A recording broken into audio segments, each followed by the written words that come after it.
না না, খালি ভাই সামনে। আসসালামু আলাইকুম। আমরা এখন আছি বারুতোপা থেকে একটু সামনে, যেটি ব্যারামতলির কাছে।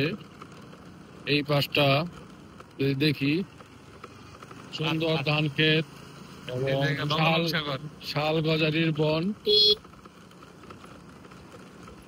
এই পাশটা দিয়ে বাইক চালাতে খুবই ভালো লাগে।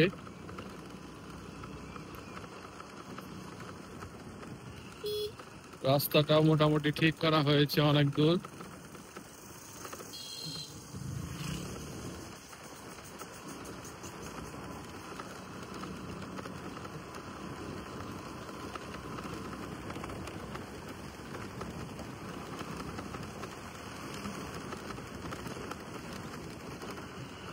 সামনে যে রাস্তাটা দেখতেছেন, ডান দিকে গেছে, এটি দিয়ে যাওয়া যায় ব্যারামতলি, নোয়াশপল্লী, পিরোজালি ওইদিকে।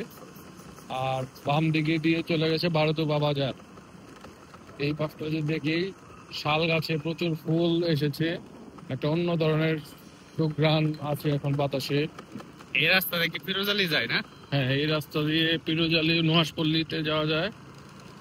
আর আমরা যে রাঙ্গে পড়তে উঠতে পারবি রাস্তায়।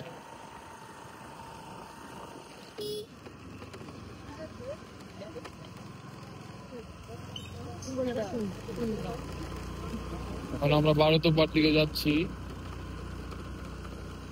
এই জায়গাটা যেটা পাস করলাম, এই জায়গাটার নাম হচ্ছে মহিলার মোড়।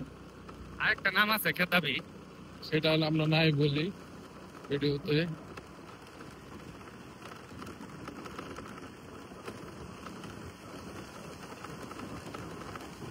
গ্রাম্য রাস্তায় বাইক চালাতে খুবই ভালো লাগে। এখন প্রচন্ড গরম, তারপরেও এই রাস্তাগুলি আসলেই খুবই সুন্দর।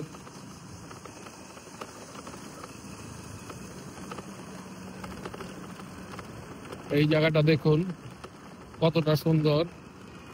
এই দিক দিয়ে যদি একটু দেখি আমরা, ধান ক্ষেত, মাঝে শালবনের মাঝে ধান ক্ষেত। আর আমরা শালবনের বুক চিরে এই রাস্তাটি চলে গেছে, এই রাস্তার মধ্যে দিয়ে যাব।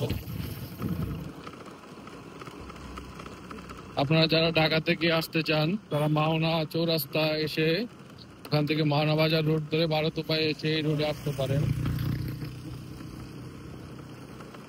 অথবা যারা নোয়াশপল্লীতে ঘুরতে আসেন, তারা নোয়াশপল্লী থেকে সোজা সামনের দিকে এই রাস্তাটি দিয়ে আসতে পারেন।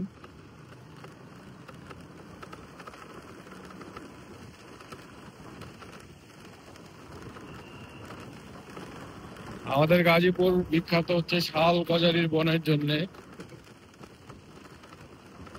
কারণ অনেক বন উজাড় করে ফেলা হয়েছে। এখানে শাল গজারির বদলে ইউক্যালিপটাস গাছ লাগানো হয়েছে দেখা যাচ্ছে। ইউক্যালিপটাস গাছ আসলে পরিবেশের জন্য ক্ষতিকর, কিন্তু কি কারণে ইউক্যালিপটাস বনায়ন করা হলো সেটা বোধগম্য নয়। ইউক্যালিপটাস গাছের নিচে অন্যান্য প্রজাতির কোনো গাছ বাঁচতে পারে না। তারা মাটির শুষ্কতা এবং মাটির যে উর্বরতা সবই ধ্বংস করে ফেলে।